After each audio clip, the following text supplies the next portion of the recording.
Buenas noches, queridos amigos. Esta noche tenemos un invitado de lujo desde España y ahora entiendo que está Xavier en República Dominicana.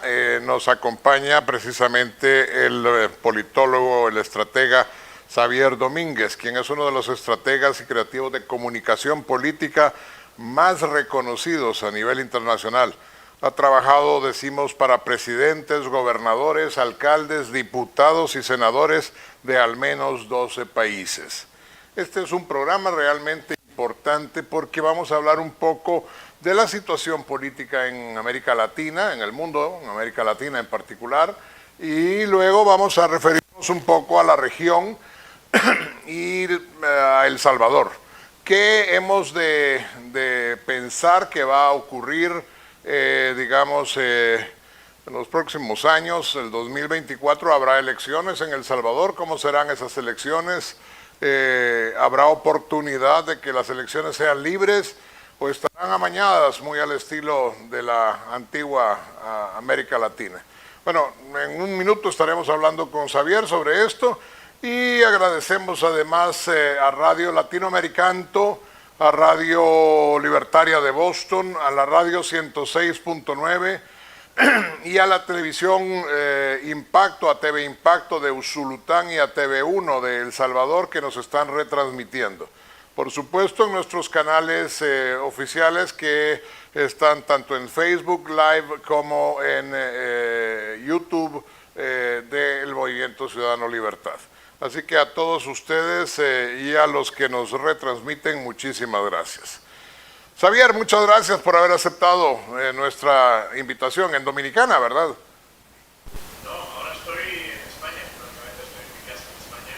Ah. Me olvidado un tanto complicado porque comparto varias residencias, pero de eso es lo que no es. No, claro. Sí, esto pues dice que ya es de madrugada ahí en España, así que muchísimas gracias y vale, pues que vamos a platicar un rato. Xavier, ¿cómo ves la situación de América Latina en la política en este 2022, después de la pandemia? Hombre, se habla bastante de la guerra de Croacia con Rusia y se habla que la guerra de Croacia con Rusia ha encarecido los dólares, pero resulta que El Salvador es una economía dolarizada de hace rato, es decir que existe como moneda de curso legal y básicamente único el dólar, ¿no? De manera que a lo mejor desde esa perspectiva no está siendo afectado El Salvador, pero sí que está siendo afectado por un populismo y una ausencia de políticas económicas, de políticas de salud, de políticas de seguridad, de cualquier tipo de política. Pero de eso vamos a hablar en la tercera parte. ¿Cómo ves ahora la situación política en América Latina en este 2022? Es una situación donde la pobreza, el hambre, la mortalidad infantil, el abandono escolar, el embarazo juvenil o infantil, enfermedades crónicas que podrían ser tratadas acaban en fallecimientos o en perecer la vida. Es una realidad en América Latina en varias de ellas. El tema de la corrupción, el tema del exceso de control de los gobiernos sobre medios de comunicación, falta de libertad de expresión, militarización de las calles, de la sociedad, persecución al adversario, políticas de venganza. Es lamentable, pero es la realidad de muchos países de América Latina. Evidentemente que hay excepciones, pero parece ser que en el post-pandemia todavía se agrava más, ¿no? Hay que recordar que todos los países que fueron a elecciones en la pandemia cambiaron. Y los que estaban a la derecha fueron a la izquierda, los que estaban en la izquierda fueron a la derecha. Desafortunadamente, Nicaragua, y no nos metemos en la vida de los vecinos, pero al fin y al cabo Nicaragua evidentemente ha perdido las libertades. Guatemala va camino a lo mismo, después de unas elecciones fraudulentas en donde el presidente de Honduras se reeligió y de nuevo vuelve a la palestra, pierde las elecciones su partido, ahora está preso en los Estados Unidos. Pero la señora Xiomara Castro, de alguna manera, pues también uno alcanza a ver ciertos matices populistas dentro de todo este concepto. Sin embargo, hasta ahí nos podemos quedar con ella, porque al fin y al cabo no ha sido alguien que haya hecho nada más que ganar las elecciones por hoy. Pero el presidente de El Salvador, el señor Nayib Bukele, hay dos discursos, yo no sé, Xavi, si ustedes lo han seguido un poco, pero hay el discurso de el señor Bukele del 2017 que contrasta totalmente con el discurso del señor Bukele del 2022. En el del 2017, Bukele hablaba de la separación de poderes, de la aceptación y la legitimización de los partidos de oposición, la necesidad de tener una oposición fuerte que pudiera ayudar a llevar el rumbo adecuado, una Corte Suprema de Justicia y unos tribunales también independientes, un Tribunal Supremo Electoral también independiente, una Contraloría del Estado. Pero en el 2022 el señor Bukele ha cambiado de opinión y desafortunadamente en este momento pues cualquiera que hable en El Salvador mal o diga algo del señor Bukele, cual fue el caso de un tuitero famoso acá que se llama El Comisionado, que recién hace 2 días vio en el mar al hermano del presidente con la guardia presidencial, porque aquí es una guardia pretoriana que protege al presidente en el que él dice que es el país más seguro del mundo, pero lo protege con cañones y cualquier cantidad de cosas, y ahora resulta que al hermano que no es funcionario público también lo está protegiendo. Entonces resulta en esta condición que lo señala el tuitero, 2 horas después llegan a preguntar quién tiene tal teléfono ahí al mar y se lo llevan preso, y desde entonces ha estado desaparecido. Este es otro de los presos políticos que hay en El Salvador. Ahora peor en el sentido que por lo menos los anteriores, y no es de ninguna manera esta situación plausible por ello, pertenecían a un partido político, pero resulta que este tuitero simplemente denunció que el hermano de Bukele estaba transgrediendo la ley. Esta situación es lo que vive El Salvador. En El Salvador está prohibido opinar, está prohibido disentir, y sin duda alguna cualquiera que lo haga estamos en peligro en este país. Luego vamos a hablar de las posibilidades de las elecciones del 2024, pero ¿cómo ves la situación en Centroamérica? Y si se puede particularmente hablar de El Salvador, pues sería fabuloso. Desde el punto de vista profesional de la comunicación, hay que decir que es un tipo muy hábil, es un tipo joven que ha sabido hilvanar un discurso que le ha permitido llegar al gobierno. Ahora bien, no es lo mismo ver los toros desde la barrera que saltar a la plaza. Claro. Y aquello que caracteriza al populismo es que en campaña tienen una solución para todo problema y en el gobierno tienen un culpable para cada problema. Son incapaces de solucionar. ¿Por qué? Pues muy sencillo, porque se dedican o están entrenados, están muy capacitados para ganar elecciones, porque saben descifrar cuál es el descontento de esta revolución de los olvidados, saben llevarlos a las urnas y saben hacer que voten no tanto por ellos, sino en contra de. Me explico. En el caso de las elecciones de El Salvador fue muy evidente que más que una victoria a favor de Bukele fue un voto en contra del FMLN y de Arena. ¿Merecido? Yo creo que es indiscutible. Se cometieron errores y, por lo tanto, bueno, pues en esos errores que se pudieron haber cometido en el pasado, llegan las urnas, la democracia, eso sí, el pueblo sabio, y te saca del gobierno. Es un proceso democrático al 100%. Ahora bien, utilizar esa llegada al gobierno para perseguir adversarios políticos pues no está bien. Utilizar el gobierno para militarizar el país pues no está bien. Utilizar el gobierno para acallar voces pues no está bien. Utilizar el gobierno para a cada problema ponerle una excusa o a cada problema ponerle un culpable en lugar de una solución, pues no está bien. A mí, ¿qué me preocupa? me preocupa en términos generales, porque al final a quien le pertoca hablar de cada país con cierta legitimidad es el ciudadano de cada país. Yo lo hago de mi país, cuando me preguntan de la región, veo lo que veo. A mí me preocupa que se considere información reservada las fosas, los desaparecidos, los feminicidios. Eso a mí me parece preocupante, porque el que no la debe no la teme. Y si la democracia se basa en algo, es en la transparencia. Lo interesante es que el señor Bukele, siendo muy bueno comunicando lo que no ha hecho, de repente, por ejemplo, hace 2 días hubo un derrumbe en la carretera Los Chorros, que es una carretera que va hacia el occidente de la República, hubo un muerto.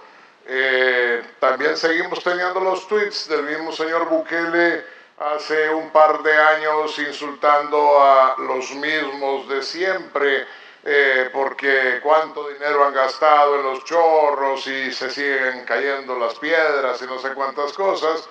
Luego hace una maqueta en Photoshop en donde hace una superautopista que va al mejor estilo de los países árabes estos, en donde el petróleo fluye por las carreteras.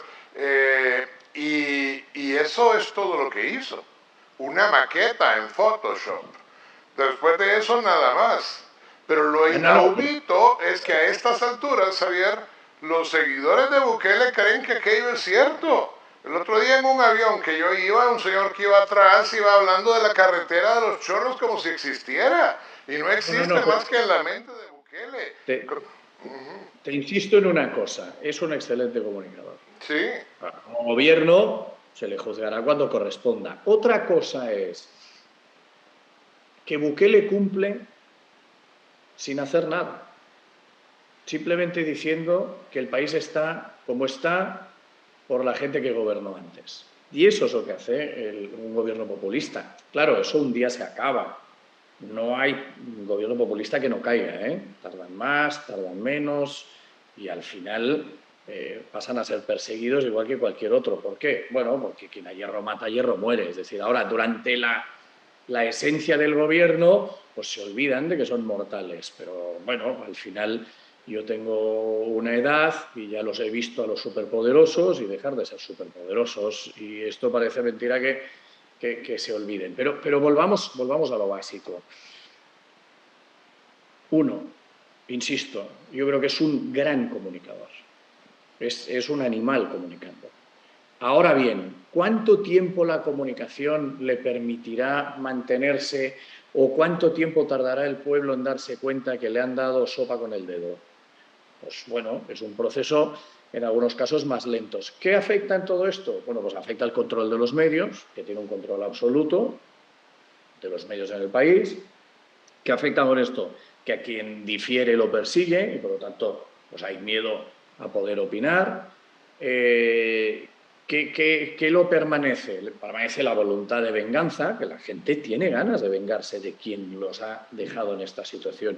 La gente más pobre del país saben en muchos casos que no van a dejar de ser pobres. Lo que quieren es que los que estaban en el gobierno sientan lo mismo que sienten ellos. Y esto, hay que decir, que Bukele lo ha sabido organizar muy bien. Ahora, ¿esto ha permitido que se genere más empleo? Pues no, los datos de empleo son los que son. Y antes la culpa la tenía el FMLN, y luego la culpa la tenía Arena, y ahora la culpa la tiene el COVID, y siempre tiene la culpa alguien. Entonces, por eso digo que una de las cosas que lo caracteriza es que son increíblemente buenos buscando culpables y buscando responsables de esta situación, pero buscando soluciones, ¿no?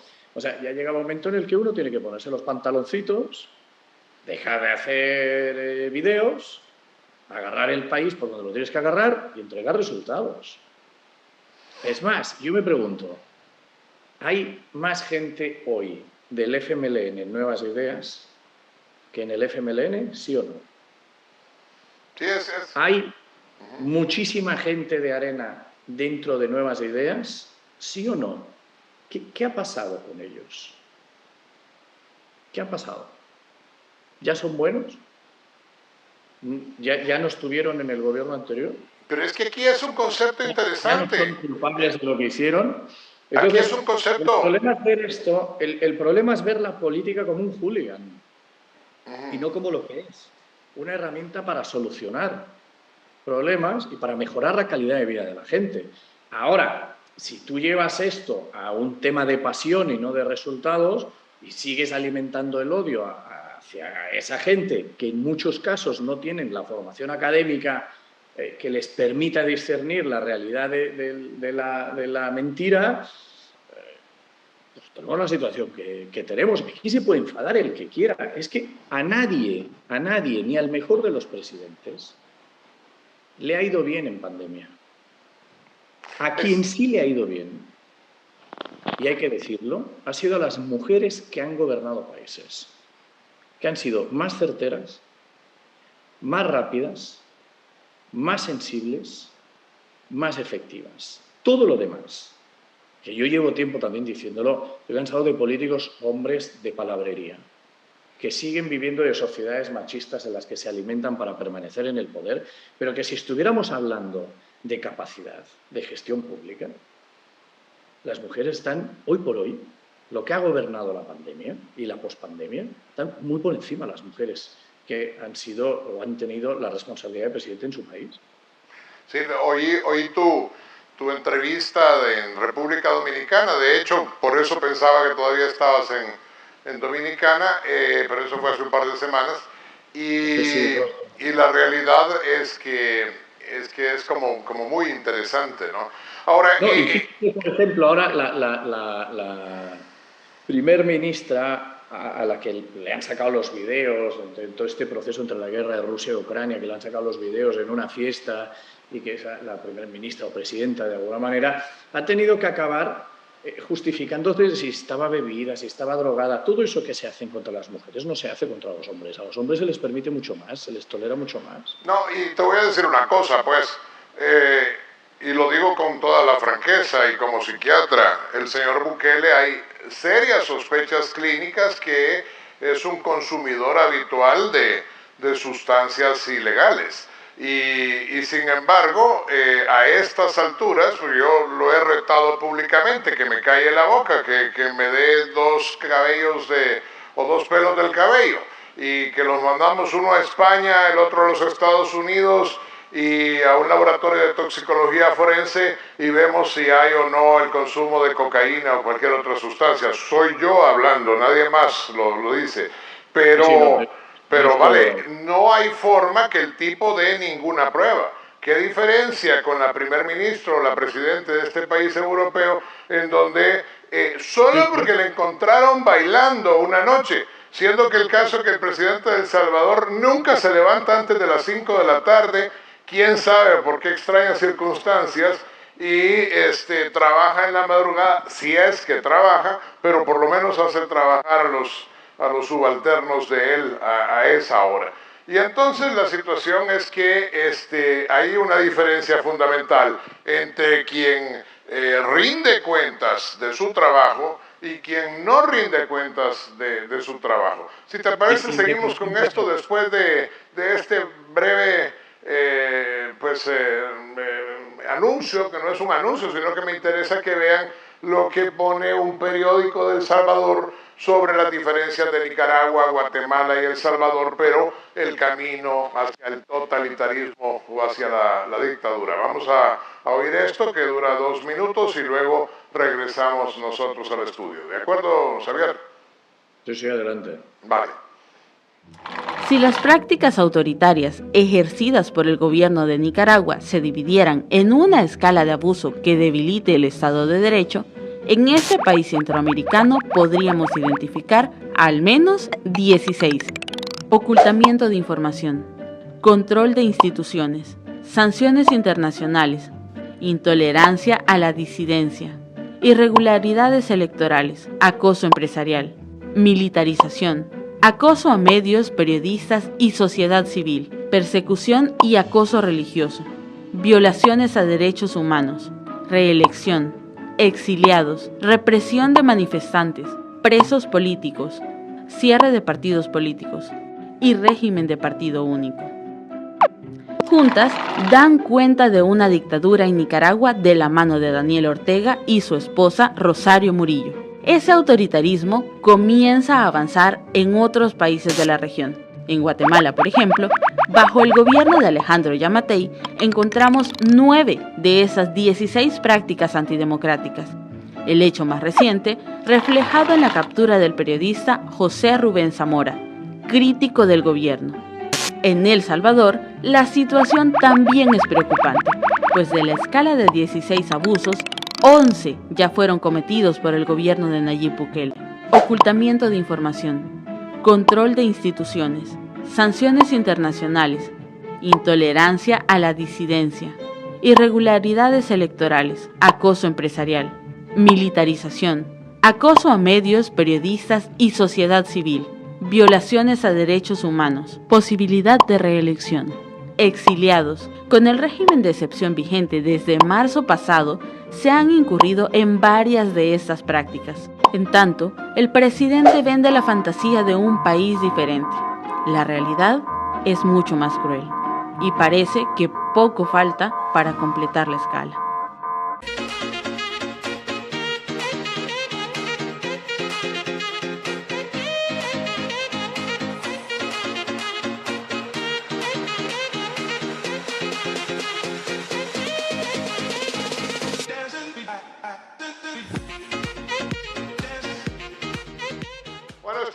Estamos de vuelta con nuestro querido amigo Xavier Domínguez, un experto en comunicación política, y vamos a continuar hablando un poco sobre lo que ustedes acaban de ver en este espacio de intermedio, de lo que está, de acuerdo al autor, sucediendo en Nicaragua, en Guatemala y en El Salvador. Y nos vamos a centrar un poco en El Salvador. De esos 16 o no sé cuántos ítems a los que se refiere, ¿estás de acuerdo con ellos? ¿Te parece que vamos por ese camino a una dictadura? ¿Estamos ya en una especie de estado totalitario, dictatorial? ¿Qué es lo que está pasando acá? Insisto en el tema, si tenemos que poner un dictatómetro, Nicaragua está en el tope y los movimientos que hay por parte de El Salvador no dejan tranquilidad para pensar que se está profundizando en la vía de la democracia. Entonces, temas como la reelección, temas como la persecución de opositores, de candidatos de otros partidos, de candidatos de otros partidos que no militen en Nuevas Ideas. Insisto, hay un tema, hay militantes, exmilitantes de Arena que están en Nuevas Ideas y que no les va a pasar nada, y que hay militantes del FMLN, el propio Bukele, el FMLN, que hoy está en Nuevas Ideas y que no les va a pasar nada. O sea, aquí la presunción de inocencia y el perdón pasa por la militancia por ese partido. Eso hay que tenerlo claro. Dicho esto, yo sé que la gente que está viendo esto, voy a recibir insultos, pero por doquier. Pero precisamente los insultos son la demostración más evidente de la intolerancia. Yo tengo grandes diferencias con amigos, y les llamo amigos, a pesar de las grandes diferencias. Todos saben que yo soy del Barça y tengo grandes amigos del Madrid, y yo creo que el Madrid pierda, para desdramatizar esto, pero nunca voy a molestarme por un comentario, ni voy a tratar de acabar con una persona que celebre los goles del Madrid, por sacarlo del tema de la política. En El Salvador eso no pasa. Ese nivel de tolerancia se está perdiendo. Y también es cierto que no es el Bukele de hoy, no es el mismo Bukele que gana las elecciones.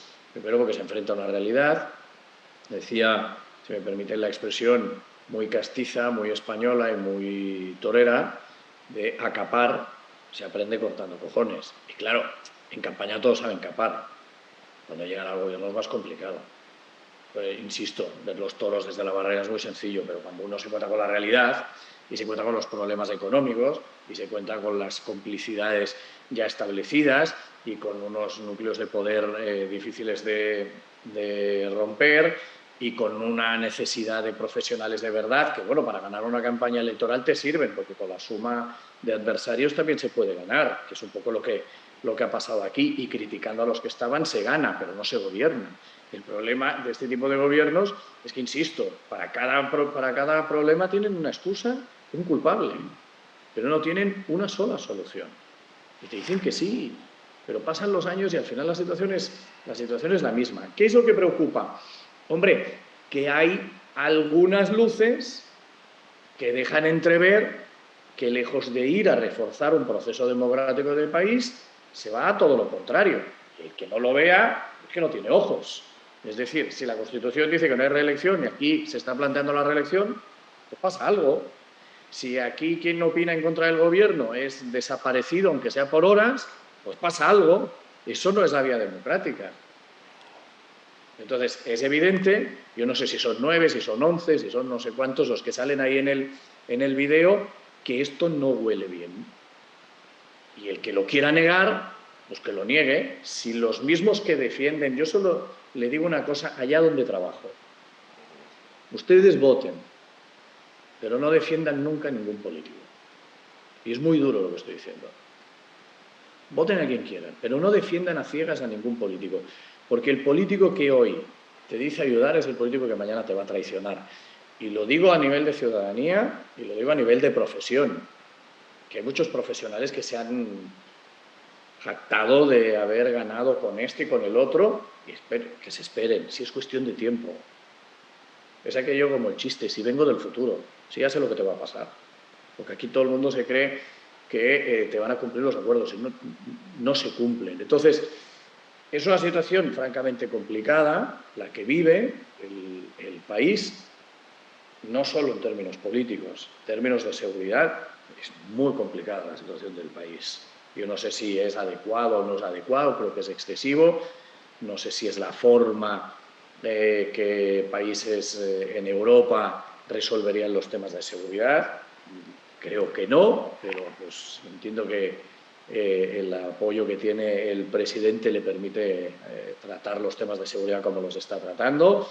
Simplemente a lo que me refiero es, creo que la situación del país no es óptima, creo que él mismo debe ser consciente de que no es óptima, y así él cree que es el país con los mejores ratios en educación, en infraestructura, en economía, en empleo, en turismo, en exportaciones, pues entonces ya tenemos un problema de percepción de la realidad. Pues realmente los números están ahí para algo, pero en todo caso, los movimientos que se están haciendo desde el punto de vista político en el país, el no diferenciar a los poderes en ese país, indican de forma clara que lejos de apoyar un proceso de más democracia en el país, pareciera que hay menos democracia.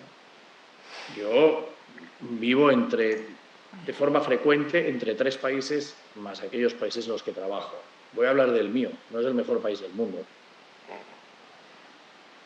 Y hablo de uno de los 2 países de los que tengo nacionalidad, ¿no? De España y de Estados Unidos. Pero vamos a hablar del lugar donde nací. Seguramente no es el mejor país del mundo, pero yo no he visto nunca meter a nadie en la cárcel, si no es en la dictadura de Franco, a alguien por opinar en contra. Nada más hay que ver una sesión del Congreso de los Diputados, lo que se dicen unos a otros. Es que la valentía está en poder decirlo a la cara sin que se utilice la fuerza del Estado para encarcelar gente. Y la pregunta que se tiene que hacer la gente ahí es, un político que critique al presidente del país que quieran, para no hablar solo de El Salvador, ¿acaba en la cárcel? ¿O es perseguido? ¿O tiene que salir del país? ¿O es detenido? ¿O se le siembran pruebas? ¿O es desaparecido por horas? Si la respuesta es sí, es un país que no se puede tildar de democrático. Es más, a mí me parece muy democrático que quien esté viendo todo esto le esté dando recuerdos a mi mamá. Está bien, es una opción personal. Es una opción de ir por la vida insultando a quien piensa diferente que tú. Está bien. Y tomárselo como algo personal. Está bien. Es tu opción. Tú quieres vivir así. Y insultando a la gente y amenazando a la gente. Persiguiendo a la gente. Es tu manera de ver la vida. Yo no soy quien para llevarte la contraria. Ahora, ¿es lo correcto? ¿Es lo correcto que yo insulte, amenace o persiga a alguien porque no piensa como yo? No. Yo doy mi punto de vista, tú das el tuyo y nos tratamos de respetar. Y en eso ganan los dos. En la diferencia gana la democracia. Cuando se persigue la diferencia, gana la dictadura. Y la pregunta que se tiene que hacer la gente en cualquiera de esos países, el suyo incluido, es: cuando hay una diferencia en el país, ¿se asume como una crítica para mejora o se persigue a la persona que ha hecho la crítica? Eso es lo que marca la barrera de ser democrático o no ser democrático. Entonces, esto es indiscutible. Oye, ¿qué hace un español hablando del Salvador? ¿Y qué hace un salvadoreño hablando del Barça? ¿Es catalán? Y están diciendo que hay que fichar a esto o hay que fichar al otro. O solo se puede hablar del fútbol, pero no se puede hablar del país.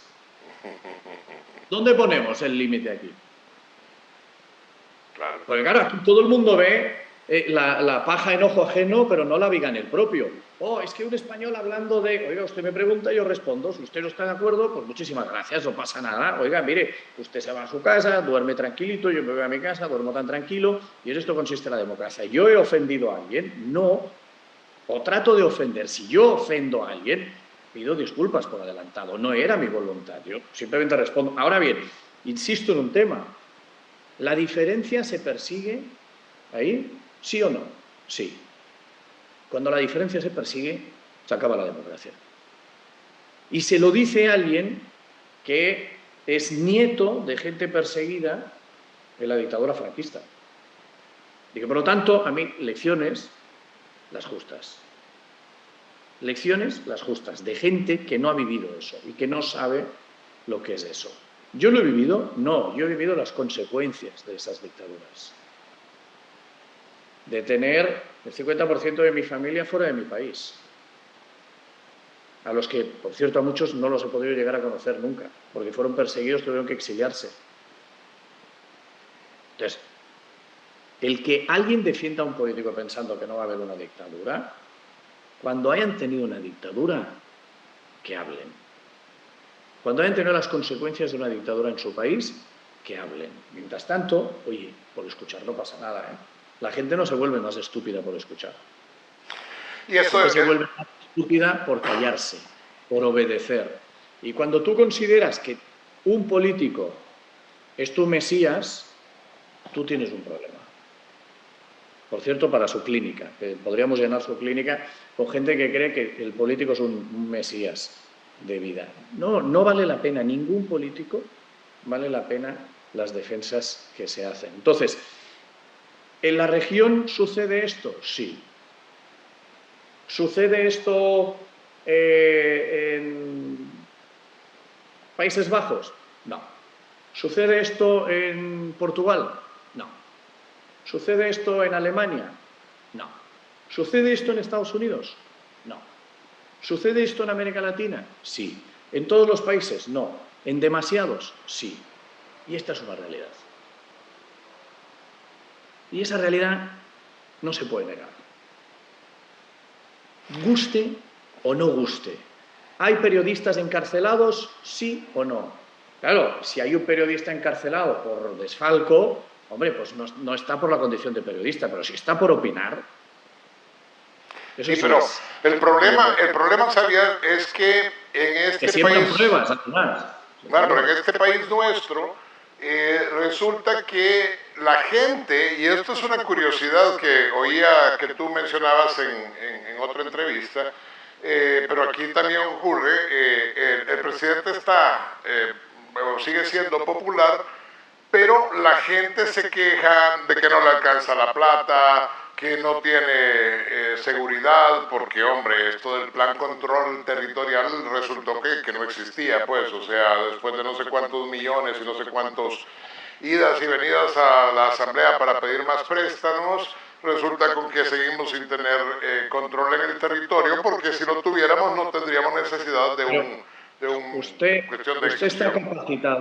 está capacitado profesionalmente. Yo, desde luego, de su materia no desconozco, digamos. Podría ser seguramente usuario de la psiquiatría, pero desconozco la psiquiatría.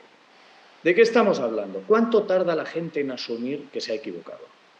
¿O cuánta gente, al final de un proceso, aún sabiendo que se ha equivocado, reconoce que se ha equivocado?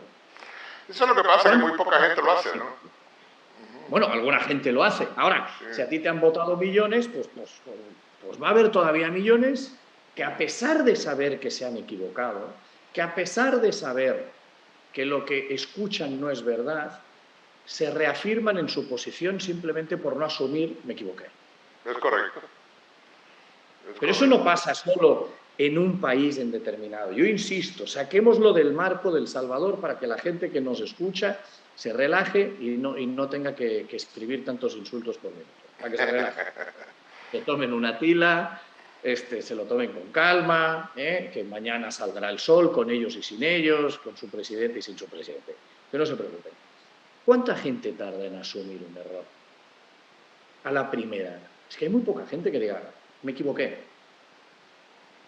¿Por qué? Porque la decisión de tener a ese político en el gobierno es colectiva.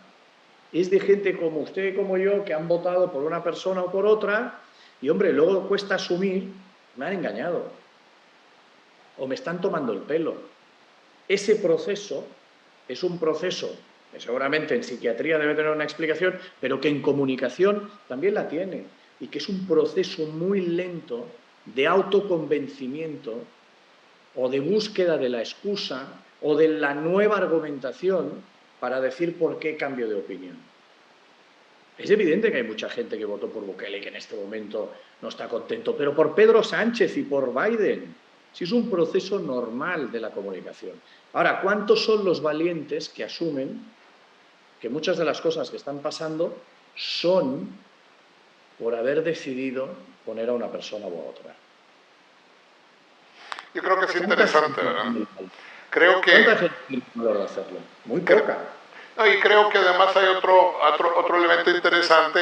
No voy a entrar a hablar de los Estados Unidos, pero hay un fenómeno también parecido en algunas cosas con los seguidores del presidente o expresidente Trump, ¿verdad? Es decir, en donde Trump fue capaz de decir en un momento determinado que sus seguidores son los más fieles del mundo, que él podría matar a alguien en la plaza pública, lo dijo Trump, y los seguidores continuarían aplaudiéndole.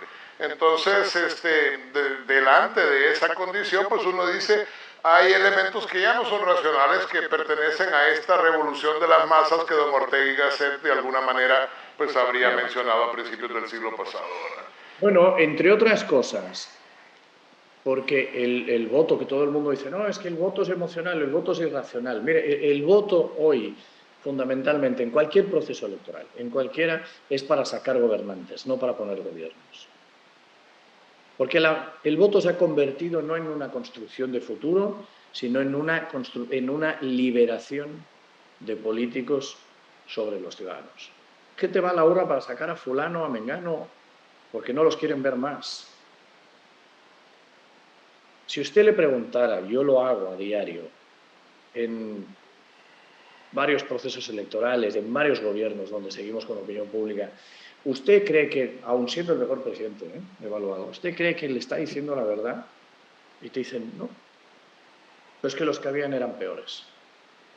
¿Usted cree que el presidente actual, y no hablo de un país, va a solucionar los problemas que usted tiene? Bueno, estos a lo mejor sí, estos no, desde luego, esto no, esto es imposible de solucionar. La gente es consciente. Lo que pasa es que la gente no es valiente en asumir cuando uno se ha equivocado. Cuando un niño se equivoca, le cuesta mucho, aun siendo niño y sin ningún tipo de maldad, le cuesta mucho reconocer que se ha equivocado y pedir perdón a otro niño. De hecho, somos los adultos que educamos a nuestros hijos diciéndole, oye, te has equivocado, no pasa nada, pídele perdón. Pero por indicación de los padres, de alguien superior. En este caso, si no hay nadie superior que le diga a los ciudadanos, a ver, no pasa nada, te has equivocado, reconócelo y seguimos, esto no va a pasar. Y aquí nos podemos inventar los datos que cada uno quiera y ser felices, pero yo el otro día lo decía y vuelvo a insistir, no hay país que viva de la popularidad de su presidente. Solo hay países que viven de la efectividad del gobierno y su presidente. Excelente frase. Excelente frase. Ir por la calle y decir, es que tengo un 90% de aprobación, ya, y de desempleados, bueno, ese es un tema distinto, pero la gente me quiere.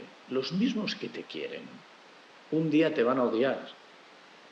El amor no es infinito en ninguna de las facetas de la vida, menos en la política, que la política es la construcción de realidades en base a las infidelidades permanentes.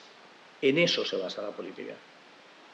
Por el mismo motivo que la gente hoy compra BMW y mañana compra Ford o compra el coche o el que pueda. Y por lo mismo que compran esta marca de gaseosa o esta otra, por motivos totalmente distintos. El ser humano es infiel por naturaleza ante el consumo y la política no deja de ser un elemento de consumo de la realidad diaria. Entonces, el que base la efectividad de su gobierno en la popularidad del presidente es un error que tarde o temprano acaba cayendo por su propio peso. Al final no te van a juzgar por lo guapo o feo que eres. Te van a molestar por eso. No te van a juzgar por si tienes un 80, un 90 o un 70, sino durante el gobierno y después del gobierno, si lograste arreglar algo o no. Yo me pregunto, ¿está mejor el empleo en Estados Unidos, en El Salvador o en España? Le diría, depende del país. En El Salvador no, en España sí, en Estados Unidos relativamente igual. ¿Está la seguridad mejor o peor en Estados Unidos, en España y en El Salvador? Pues mire, le diré, en España sí,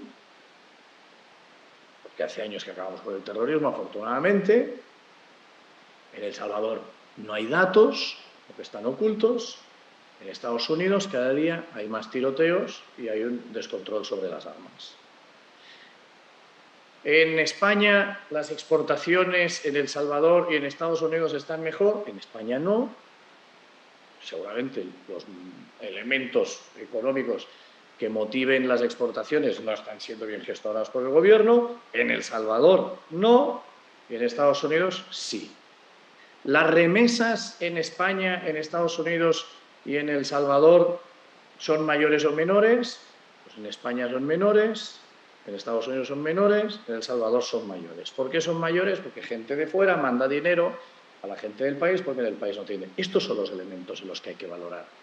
No si te haces un selfie, si tienes no sé cuántos seguidores en Twitter o en TikTok, o si tienes una aprobación de no sé qué, si eso es para tu ego. De la popularidad viven los egos de los políticos, no viven los hijos de los campesinos. No viven las madres a los que han perdido a su hijo.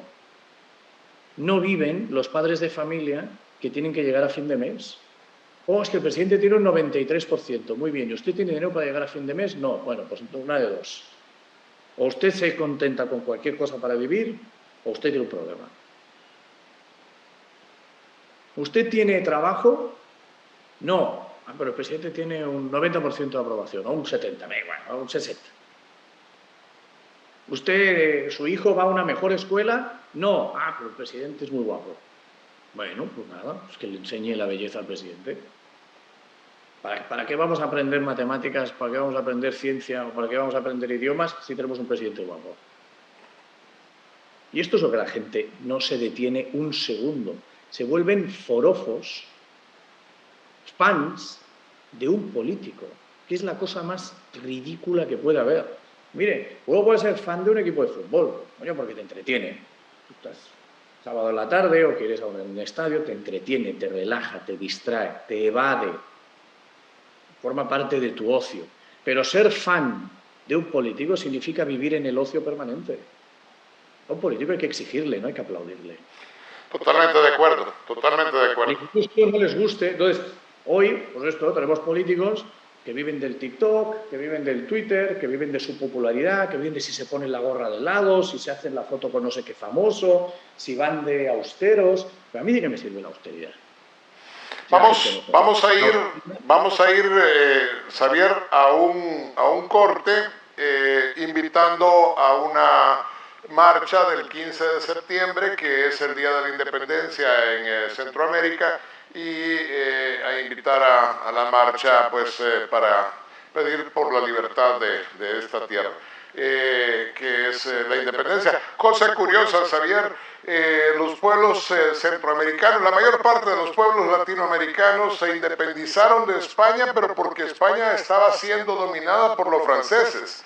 Es decir, es una curiosidad que poca gente sabe, pero por ejemplo en México, el cura don Miguel de Hidalgo y Costilla cuando grita el grito de Dolores, dice viva México, viva España, viva Fernando VII, porque lo que sucede es que era Pepe Botella, el hermano del emperador Napoleón Bonaparte, el que estaba en España, y era contra este rey impuesto que se liberaron. Por eso es que casi todas las independencias de América Latina ocurren entre 1811 y 1821. Vamos al anuncio y regresamos hablando de las propuestas para el 2024. Hay algo que hacer, la oposición puede y debe participar si se reelige, por ejemplo, o pretende reelegirse Bukele en contra de la Constitución. Vamos a hablar de esto al regresar. 201 años después de nuestra independencia patria, los salvadoreños hemos perdido nuestra libertad. El 15 de septiembre marchemos unidos contra el yugo de incapacidad y corrupción de esta dictadura que tiene sufriendo hambre y pobreza al pueblo salvadoreño. Unámonos para hacer un cambio de verdad. Movimiento Libertad.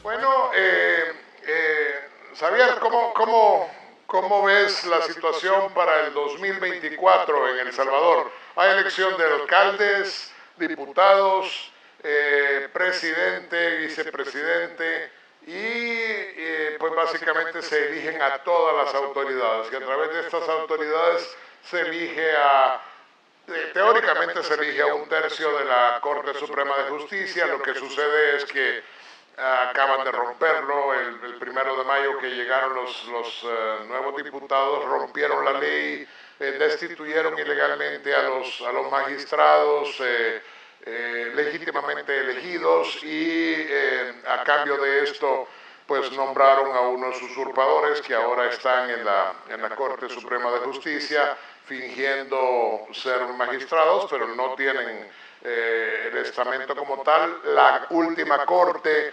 antes de ser destituida, advirtió que esto iba a suceder y declaró ilegítima su destitución sin un estudio y el nombramiento de nuevos magistrados. Si a la Corte se le obedece, eso es lo que debería de haberse obedecido, pero pues llegan estos señores abogados y estos dicen que van y que permiten la reelección cuando 7, 4, 5 o 10 artículos de la Constitución de El Salvador dicen lo contrario. Entonces, en 2024 hay elección para todos estos cargos y de repente el señor Bukele sigue sin decir si se quiere reelegir o no. Ante la posibilidad de que esto suceda, porque todos sus segundos y segundos, por segundo me refiero a todos los que lo siguen en la Asamblea, en la Corte, etcétera, han repetido lo mismo.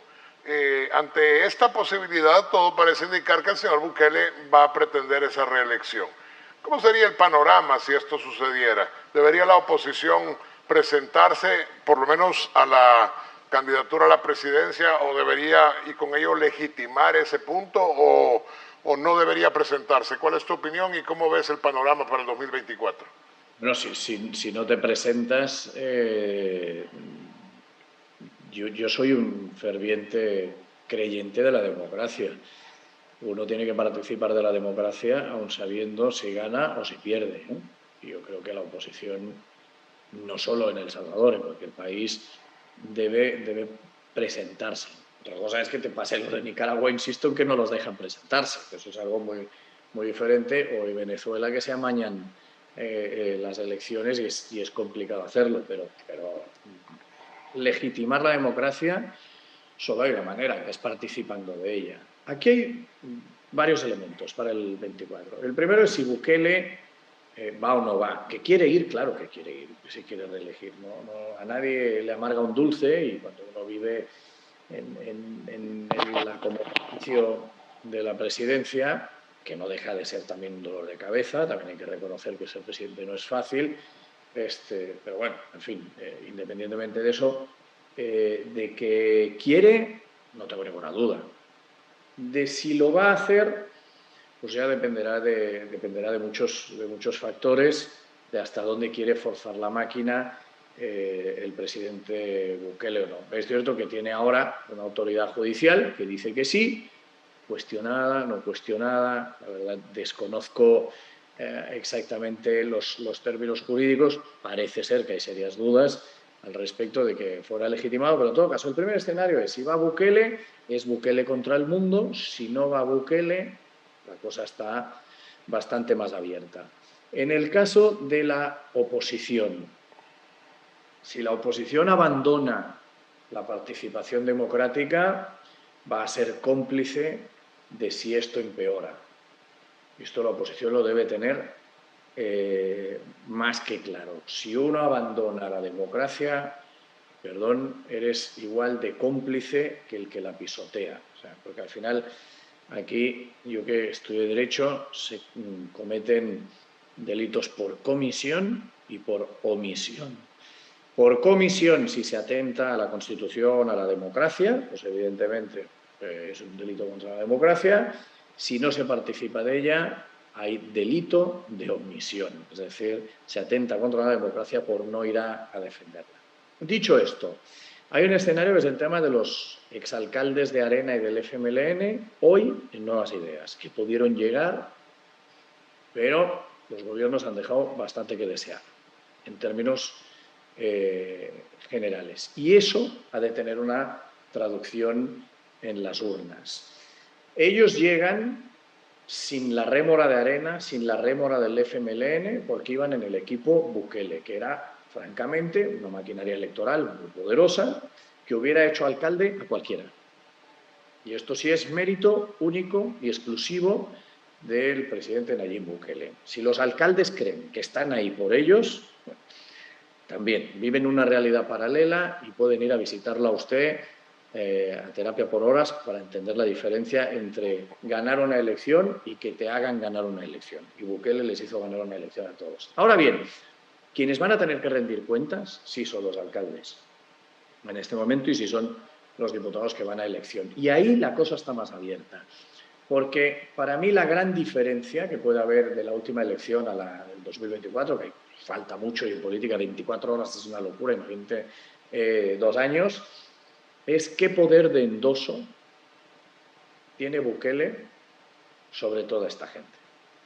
Lo tuvo en una primera ocasión, pero lo va a tener en el 24 en las mismas circunstancias y en las mismas condiciones. Yo me niego a pensarlo. Hoy Bukele se defiende por sí solo, no queda ninguna duda. ¿Bukele puede endosar el mismo poder y la misma capacidad de éxito que hace unos años? No, no lo pudo hacer Felipe González, no lo pudo hacer Margaret Thatcher, no lo pudo hacer Reagan, no lo está pudiendo hacer Andrés Manuel en algunos territorios, en México no lo está pudiendo hacer el kirchnerismo en los referendos que tiene en Argentina. Es decir, sí hay una gran diferencia entre esa ola que te lleva al poder y que tú vas en esa ola al refrendo. Y estos alcaldes, muchos de ellos, van a sufrir si son elecciones relativamente limpias. Si no son elecciones limpias, pues entonces pasará lo que la maña decida y no lo que decida el pueblo. Entonces, la otra, ¿la oposición quién es? Lo poco que ha quedado del FMLN, Arena, lo que no se ha ido a Nuevas Ideas de Arena, claro, lo que no se ha ido del FMLN a Nuevas Ideas, ¿o es algo más la oposición? ¿Qué pasaba en los 80? ¿Qué clase de líder político teníamos? Que sabía que con los partidos no se alcanzaba el poder. ¿Cuál es la actitud de la oposición en términos generales en el país? Y me hablo de sectores productivos, de partidos políticos, de instituciones y academias. ¿Va a ser callar o va a ser plantar cara? Si se planta cara, pues es como todo, la valentía trae sus frutos, será duro, porque ahí es un gobierno que lleva muy mal las críticas, por lo tanto reaccionará, pero la oposición es algo más que los partidos políticos. Dejarle todo el papel de la oposición a los partidos políticos es de cobardes. Sean hoy los que son, fueran los que fueron en su momento. Bukele no llega solo por un partido político, de hecho es un partido político que prácticamente no existía. Llega siendo oposición con mucha más gente que la propia de los partidos políticos. ¿Cuál es el problema? El sector productivo. Las instituciones, las academias, los sindicatos, las patronales, las entidades ciudadanas, que están en muchos casos callados. No hay nada más cobarde que el dinero. Y lo mismo que he dicho en otras ocasiones, en otros países. De acuerdo. La gente que tiene recursos, y las elecciones solo se ganan con dinero, porque si no es imposible competir, es una competencia desigual, tienen dos opciones. O invierten en un proceso electoral democrático, o invierten en la mudanza. Y eligen si quieren ir a Houston. Eso que estás diciendo, es algo que yo he discutido con varios amigos. La oposición en este país tiende a unificarse, mi creencia es esa, cosa a la que Bukele ya le tiene miedo. Es decir, este programa, por ejemplo, lo miran las personas que pues editan el panfleto oficial que se llama Diario El Salvador, y acá, por ejemplo, estaba alguien, un hombre de derecha, no pertenece a Arena, es un hombre de derecha, se llama Federico Hernández, y había una mujer de izquierda que sí pertenece al FMLN, que se llama Lorena Peña, y Federico Hernández le dijo a Lorena Peña: yo creo que ahora es momento de pensar que El Salvador necesita de la unidad de la oposición. Y al día siguiente en el periódico oficial, o oficialista, porque no es oficial, pero oficialista, sacó: Arena y el FMLN se unen. No es cosa de Arena y del FMLN, es cosa de la ciudadanía. Es cosa de la gente que no está en los partidos políticos, aun cuando el artículo correspondiente en la Constitución advierte que para llegar al poder se requiere de los partidos políticos. Por tanto, eventualmente la ciudadanía deberá pedir a los partidos políticos que le acompañen. ¿Acaso en una candidatura única? Dime. Déjame decirte, Bukele no llega por un partido político. Sí, bueno, él sí llega. Bueno, el mecanismo para presentarte a unas elecciones es un partido político. Bukele llega porque tiene el apoyo del pueblo. Claro, pero se mete en un partido político. Y tiene que correr la campaña. A eso únicamente me refiero. A eso únicamente. Ahora bien, ahora sí tiene la rémora de un partido político, porque ahora él, lo que en su momento, le sirvió de vehículo, ahora tiene que rendir cuentas, ¿eh? Y ahora su partido político es un problema para él. No está el país en una fase en la que Bukele sea un problema para su partido. Su partido es un problema para Bukele. Claro. Y ahí es donde va a radicar la diferencia entre si va o no va. Se puede complicar la vida. Se puede complicar la vida, evidentemente. Si va y no obtiene el resultado que espera, o no tiene los mismos diputados, o no tiene las mayorías cualificadas, o no tiene los alcaldes. Pero insisto en la idea. Bukele no es un problema para su partido sí es un problema para Bukele. Y esta es la primera decisión que Bukele debe tomar y que debe poner encima de la mesa, evidentemente, en este proceso. Ahora bien, con el tema de la oposición, vuelvo a lo mismo. O sea, una oposición blanda trae una dictadura dura. Muy buena frase. Muy buena. Entonces, ellos tienen que decidir. Si quiero modelo cubano, abandono la isla, me voy a Coconut Grove, me voy a Brickell, tengo mi piscina, me pongo en traje de baño, en bañador, chancletas o flip-flop, o como cada uno le quiera llamar, y desde el Twitter critico la situación cubana. O me quedo, me pongo los pantalones hago lo que tengo que hacer y invierto en aquello que creo. Oye, yo creo que esta gente es mejor, yo creo que aquella gente es mejor. Y Bukele tiene que hacer exactamente lo mismo, ¿eh? Buscar su sector empresarial que diga, oye, yo creo que este es el presidente que le conviene a El Salvador. ¿Cuál es la gran diferencia? Que Bukele lo va a hacer y yo no sé si la oposición lo va a hacer o lo quiere hacer. La oposición, fíjate que es una cosa como curiosa. ¿Y cuántos empresarios hay? Eso sí es cierto. Que dan a mano derecha y dan a mano izquierda. ¿Cuántos hay?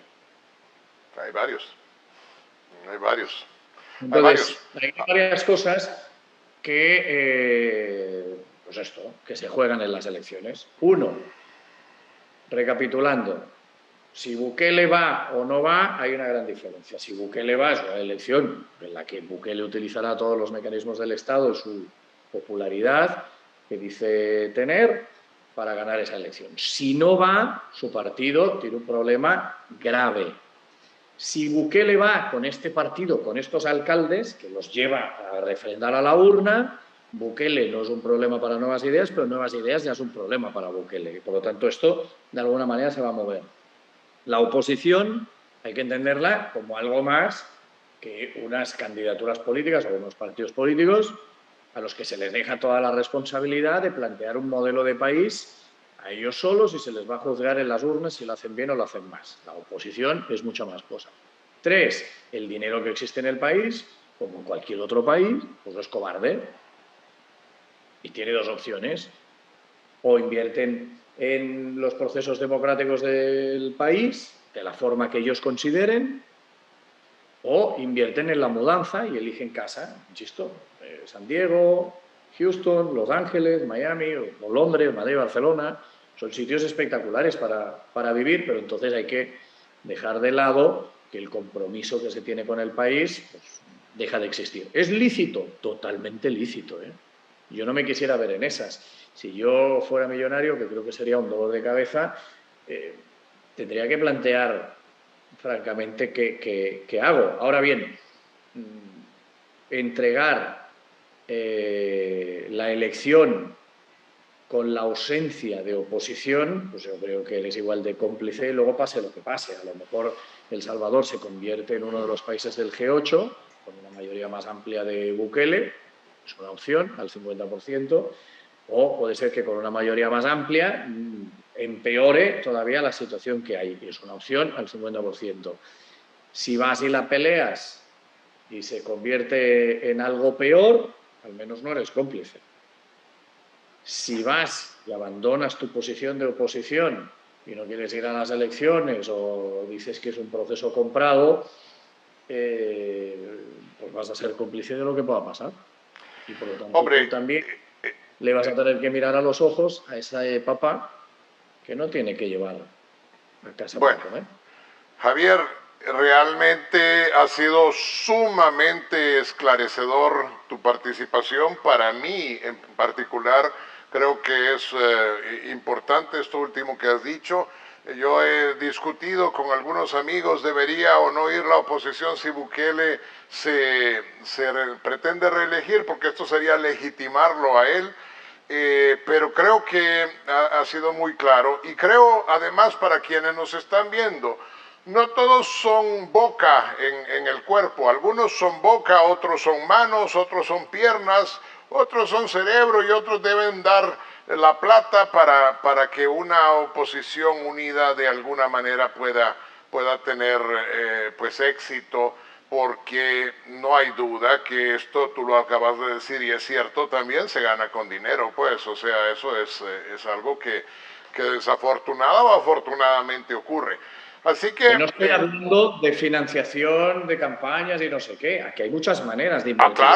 Claro, por supuesto. Lo digo porque uno ya la lee, ya lee la jugada.